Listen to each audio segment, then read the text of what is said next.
Bismillahirrahmanirrahim.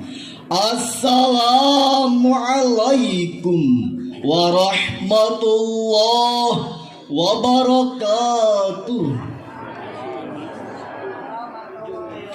Alhamdulillahilladzi hadaral ibadi minal ma'asi wal munkar wal istighdari warghibahum fil isti'dadi lidaril qarar.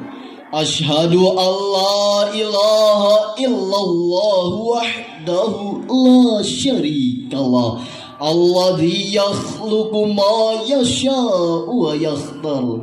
Wa ashhadu anna Muhammadan abduhu wa rasuluh sayyidul khalaiqi wal bashar. Amma ba'd. Dewan Juri Syarhil Berjanji yang kami hormati, hadirin wal hadirat yang berbahagia. Pada saat kelahiran Rasulullah Sallallahu Alaihi Wasallam, berdasarkan berbagai riwayat disebutkan bahwasanya Sayyidah Aminah binti Wahab Ibunda Rasulullah Sallallahu Alaihi Wasallam berkata, ketika aku dalam proses mengandung Rasulullah, aku tidak pernah merasakan sakit sedikit pun sampai aku melahirkannya. Tatkala ketika Rasulullah Sallallahu Alaihi Wasallam lahir, keluarlah cahaya yang terang benderang yang menyinari antara timur dan barat. Sejatinya kelahiran Nabi Muhammad Sallallahu Alaihi Wasallam ke dunia adalah untuk menyempurnakan akhlak manusia. Syekh Yusuf Qardawi dalam bukunya Kaifa Nata'ammal Ma'al Quran menjelaskan bahwasanya salah satu syariat Islam yaitu untuk menyucikan hati manusia dan meluruskan akhlak-akhlak mereka, sebagaimana Rasulullah Sallallahu Alaihi Wasallam bersabda dalam hadisnya yang berbunyi, Innama bu'ithu liutammima makarimal akhlaq. Sesungguhnya aku diutus untuk menyempurnakan akhlak. Hadis riwayat Al-Baihaqi.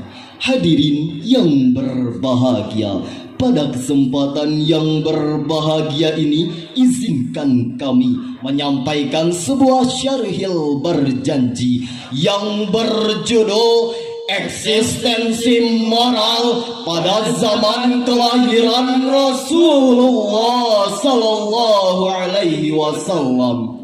Sebagai sumber syarahan ini, marilah kita simak lantunan Al-Berjanji Atiril ketiga berikut ini.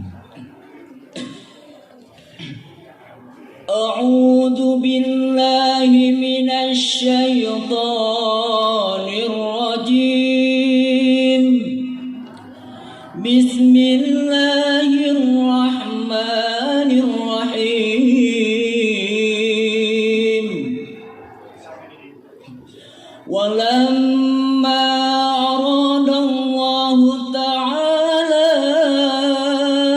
ibraza haqiqatihil muhammadiyyah wa idharahu jisman wa ruhan bisuratihi wa ma'nah naqalahu ila maqarrihi min sadafati Aminat az-Zuhriyah.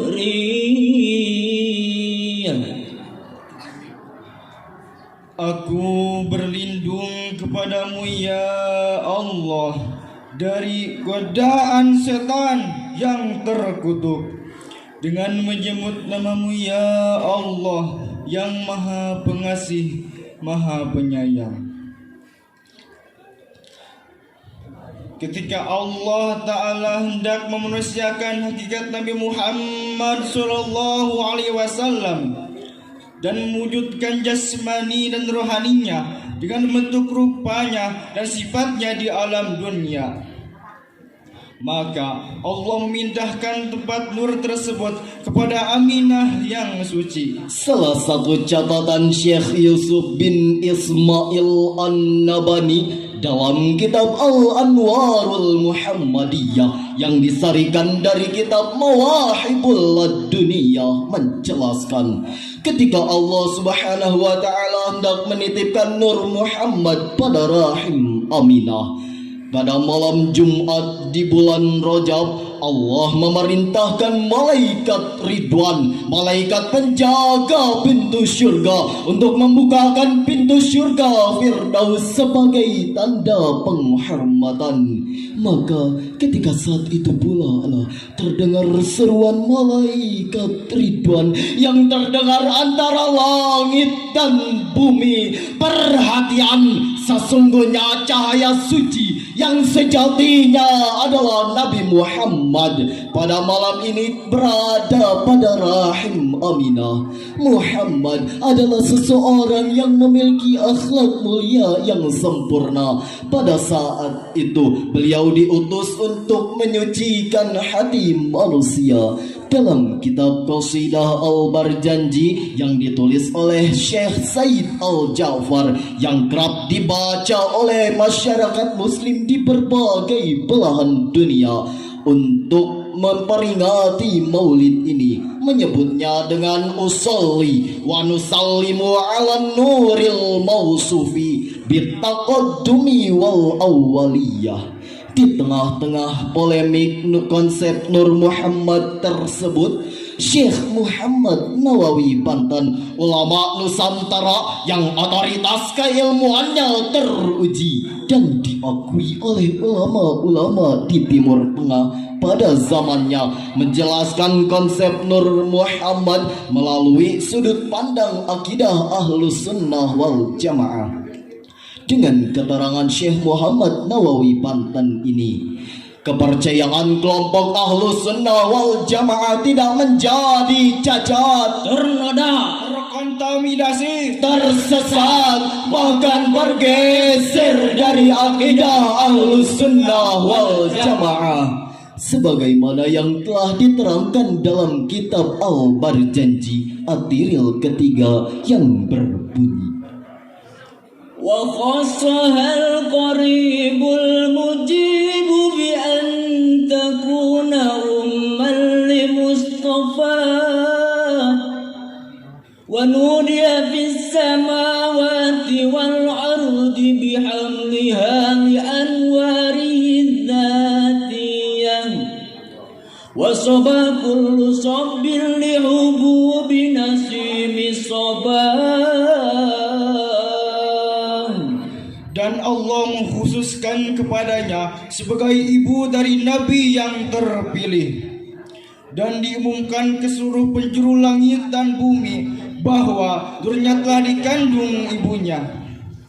Angin-angin sepoi semilir bertiup, maka seluruh makhluk senantiasa rindu dan mengharapkan kelahirannya. sebagaimana yang telah dijelaskan dalam kitab An-Ni'matul Kubra Al-Alam yang ditulis oleh Syihabuddin Ahmad bin Hajar Al-Haytami Adi-Syafi'i. Dalam kitab tersebut dijelaskan bahwasanya Sayyidah Aminah mengalami kejadian-kejadian besar selama 12 hari menjelang kelahiran Rasulullah. Dalam kitab tersebut juga dijelaskan bahwasanya Sayyidah Aminah mengalami ketentraman dan kedamaian dalam hatinya selama mengandung Rasulullah. Hadirin yang berbahagia, dari uraian demi uraian yang telah kami sampaikan tadi, kiranya dapat diambil kesimpulan yang pertama, Nabi Muhammad SAW lahir pada saat-saat yang genting. Ada ketidakstabilan keamanan yang berkaitan dengan politik, keagamaan, dan keamanan.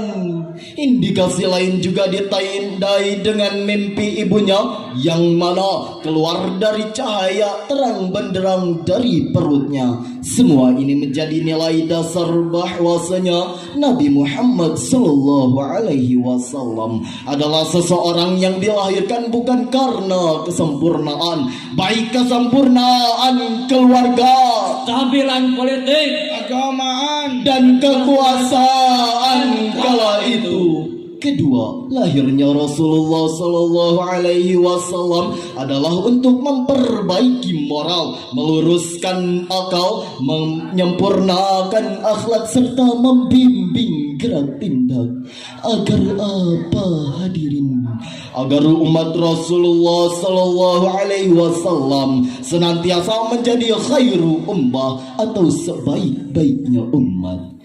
Akhirnya buah durian, buah duku. Cukup sekian dan thank you. Wallahul muwaffiq ila aqwamit thoriq. Wassalamu alaikum warahmatullahi wabarakatuh.